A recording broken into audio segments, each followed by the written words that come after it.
Spend less and shine more with Prince Jewelry's grand festive offers. 2026 ஆண்டில் அரசியல் தலைவர்கள் என்ன உறுதிமொழி எடுக்க வேண்டும் என மக்கள் தெரிவித்த கருத்துக்களை பார்க்கலாம்.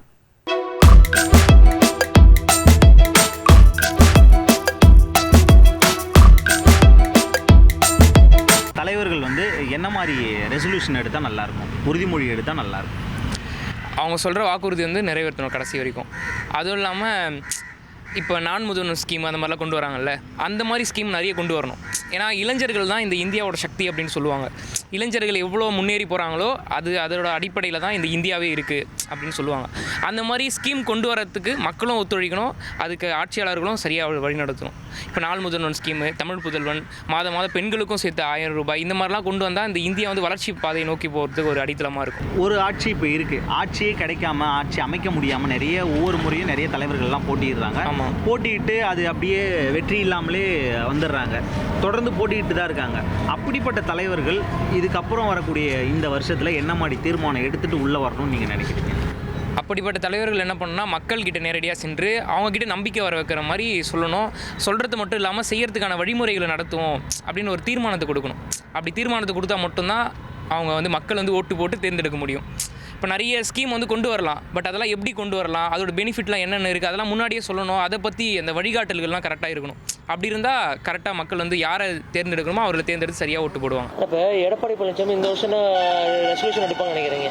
எடப்பாடி பழனிசாமி இந்த வருஷம் நான் எடுப்பேன். 2027 என்ன எடுப்பார்னா, நாம் ஜெயிக்கிறோமா இல்லையே தெரியாது, எதிர்கட்சி தலைவராக மறுபடியும் உட்காரணும், கட்சி தான் கண்ட்ரோல் வச்சுக்கணும், ஜெயிக்கணும்னா கட்டாயம் சேர்த்திக்க மாட்டார் அப்படின்னு அவர் நினைப்பார்.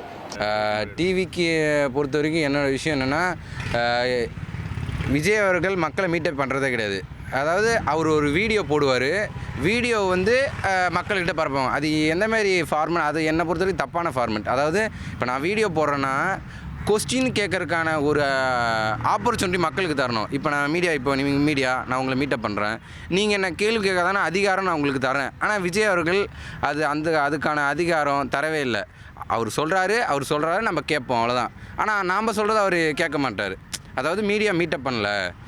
இப்போ நம்மளோட பிஎம் மோடியும் அதே ஸ்டாண்டு தான் ஒரு 10 வருஷமாக நடத்திக்கிட்டு இருக்காரு. இப்போ விஜய் அவர்களும் புதுசாக வந்துடும். இது ஒரு தவறான ஒரு கண்ணோட்டம். ஏன்னா ப்ரெஸ் மீட்டிங் விடுவோம். இப்போ ப்ரெஸ் மீட்டிங் நான் எது கொடுக்கணுன்னா, இப்போ நான் ப்ரிப்பேர் பண்ணுறேன், நான் ப்ரிப்பேர் பண்ணதை அப்படியே சொன்னேன்னா அது நான் ஒரு சைடு மட்டும் தான் கேட்குற மாதிரி இருக்கும். இப்போ நீங்கள் என்ன கேள்வி கேட்கறதான் என் மனசில் என்ன இருக்குன்னு உங்களுக்கு தெரிய வரும். இப்போ நான் ப்ரிப்பேர் பண்ணிட்டு அப்படியான்னு பேசுனா அது எப்படி நல்லா இருக்காது. பீப்புளை மீட்டப் பண்ணணும், எல்லா இடத்துலையும் களத்தில் நிற்கணும். அப்படின்னா தான் நமக்கான தலைவர்கள்ன்ட்டு அவங்களுக்கு ஏற்றுக்க முடியும். சும்மா அதாவது நான் ஒரு குறையாக சொல்ல, அவங்க வளர்த்துக்கணுன்ட்டு சொல்கிறேன். ஏன்னா பெரியார் கொள்கைகள் அண்ணா கொள்கை தலைவராக சேர்த்துருக்காங்க.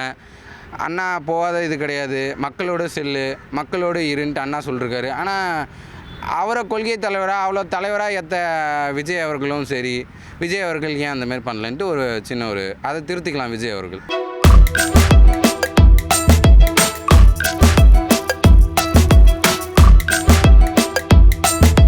Spend less and shine more with Prince Jewelry's grand festive offers.